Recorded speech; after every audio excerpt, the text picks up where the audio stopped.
Olá pessoal, estamos começando mais um Mídia e Saúde. No programa de hoje nós vamos falar sobre um tema que tem crescido de uma forma demasiada, a ansiedade. Sobre o assunto, eu converso agora com a psicóloga Patrícia Constantin Faria. Patrícia, é possível caracterizar a ansiedade? Sim, amigo. A ansiedade é um transtorno da qual a pessoa deixa de viver o presente e passa a viver no futuro.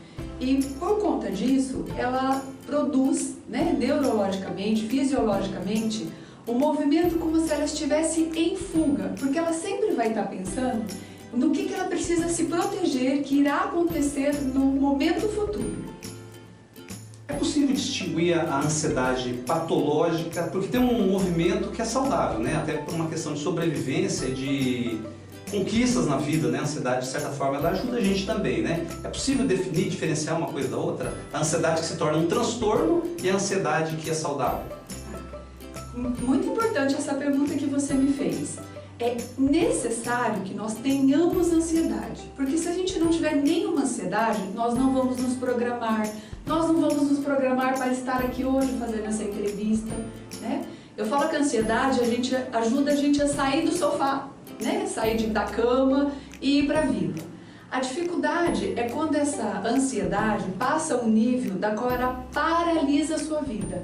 Aí a pessoa começa a ter sintomatologias, da qual ela paralisa. Então tudo na vida, no futuro, fica assustador, fica desesperador e ela não vai para frente, Alderi. Essa se torna patológica. Em alguns momentos, essa até precisa ser medicada. Parece que de uns anos para cá, esse transtorno aumentou.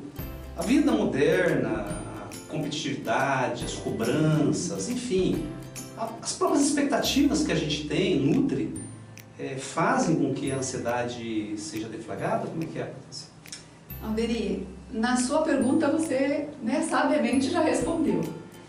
As pessoas estão muito preocupadas em mostrar quem elas são socialmente, e isso provoca nelas uma competitividade, que ela está sempre voltada para o futuro. O que eu preciso ter, o que eu preciso fazer, o que eu preciso comprar, no que eu preciso ser primeiro. Então isso está sempre voltado muito para o futuro, e isso atrapalha.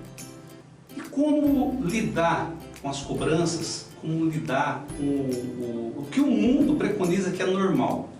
Porque de uma forma geral, as atribuições é que o mundo cobra e eu fico ansioso em decorrência do que me cobram. Mas eu consigo gerenciar? Como que eu faço para gerenciar, ter uma vida saudável e não deixar de cumprir o que eu preciso no meu dia a dia? Não tem como a gente romantizar, Alderi, e dizer que a gente não vive numa sociedade, onde o status tem um pouco de importância. Seria muito romântico tirar isso da vida de uma pessoa e falar para ela, então, viva. O importante é que você possa identificar o seu limite. O importante é que você possa dizer o que é que você precisa e não o que é que o mundo precisa. Se você for por esse caminho, penso que facilita. Quais são as principais manifestações, sintomas, enfim, que levam uma pessoa a ter que buscar ajuda? Ele percebe que já não é algo normal, ele precisa de uma ajuda, ele sozinho não consegue lidar, ele não consegue gerenciar a ansiedade. Eu sempre digo assim, Alderi, que uma boa forma de você detectar, eu falo isso para os meus clientes lá na clínica, que quando a ansiedade é uma ansiedade boa, uma ansiedade legal, que leva você ao crescimento, você sente borboletas no estômago. Quando a ansiedade é uma ansiedade que já está te paralisando, que está te levando a um sofrimento, você sente facas no estômago. Então, eu começo essa brincadeira para eles começarem a identificar. Mas quais outros sintomas eu vou perceber? Taquicardia, sudorese, problema no sono, distúrbio de sono, um nível de estresse um pouco elevado, problema no intestino, Então, ela começa a perceber falta de ar com muita frequência, ela puxa a respiração e paralisa diante das situações importantes da vida dela. Então, quando ela começa a detectar essa soma de sintomas, eu penso que ela precisa ligar um alerta. Patrícia, a ansiedade é digamos, um problema gradativo, ou seja, ele pode migrar para um outro mais sério. Por exemplo, a pessoa tem ansiedade, de repente isso se transformar num pânico ou algo parecido? Alderi, pode. E se a pessoa não cuidar, o que é o pânico? É uma ansiedade mais exagerada, explicando de forma simples. E vai apresentar a mesma sintomatologia, o pânico. A diferença é que quem tem pânico, além de todos esses sintomas, vai apresentar a sensação de morte.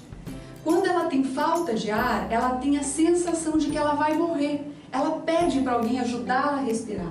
Né? Então, essa é a diferenciação. Mas o pânico é uma ansiedade muito maior. E eu também sempre explico que muitos dos clientes que chegam na clínica com depressão, eu vou olhar para o histórico de vida dele e eu percebo pontos bem fortes de ansiedade. Então eu digo assim, que você precisa cuidar da ansiedade para que você cresça. Quando você não cuida e ela vai aumentando a proporção, é como se você estivesse numa sala de espera. E quando você não cuida, você bate na porta e entra na sala da depressão. Né? Então é muito comum ver associado depressão e ansiedade. Primeiro vê o quadro de ansiedade, que não foi cuidado, que não foi identificado, e depois ele apresenta o quadro de depressão. Dizem que tudo parte do pensamento, né? Então, partindo desse pressuposto, o bom gerenciamento dos pensamentos seria uma forma de lidar com a ansiedade, de prevenir ou de evitar que essa ansiedade se agrave ou crie mais problemas? Alderi, você falou algo muito importante. Apesar da ansiedade ser sentida no corpo, apesar da ansiedade ser sentida emocionalmente, ela é produzida pelo pensamento. Eu fico ansioso pelas coisas que eu fico pensando. Eu fico ansioso porque eu vou ter que conversar com o meu patrão e eu converso com ele 50 vezes na minha cabeça e eu imagino todas as formas que ele vai me responder. Só que o seu corpo e o meu, nenhum tem um alarme que vai dizer assim: meu amigo, não precisa produzir tudo isso de substância porque você não está em perigo. Isso é apenas o seu pensamento. Então, a ansiedade, ela é produzida pelo nosso pensamento. Ou seja, o corpo não consegue entender. O pensamento lança a mente lança um pensamento, mas o corpo não consegue diferenciar o que é simples, o que é grave. Então essa disfuncionalidade acaba afetando o corpo, porque o corpo não consegue diferenciar uma coisa da outra, mais ou menos isso? Isso. O corpo não consegue identificar se o cachorro que está na sua frente é um filhote ou se o cachorro que está na sua frente é um feroz. Né? Para ele é o feroz, então ele vai produzir como se você tivesse que correr mesmo, como se você tivesse que entrar num estado de fuga. Né? O corpo não faz essa leitura. Patrícia, como uma forma de prevenção, higienização mental, hábitos, o que você sugere para a pessoa controlar, gerenciar e evitar a ansiedade exacerbada? A primeira coisa que eu convido as pessoas que têm ansiedade a fazer é identificar diante de uma situação se aquela situação tem dados de realidade ou se é sua fantasia, porque a sua fantasia vai aumentando de tamanho e ela vai ficar muito grande. Então, o primeiro ponto, eu penso que é esse: identifica o que é a fantasia do que é a realidade. Quando você consegue ter noção disso, então você pode trabalhar e amenizar os sintomas da ansiedade. E quando você fala de higiene mental, eu penso que todo ser humano deveria identificar o que é higiene mental para você. Né? É ler um bom livro, é assistir um filme que você gosta, é ir num grupo de oração, é fazer uma caminhada no parque, brincar com seus filhos. Todos nós deveríamos ter um momento dessa higiene mental todos os dias. Ok, Patrícia, mais uma vez obrigado, sempre contribuindo para a prevenção de diversas coisas na vida, né? E é um prazer sempre estar com você. É isso aí, pessoal. Espero que tenham gostado da entrevista e nos encontramos no próximo programa.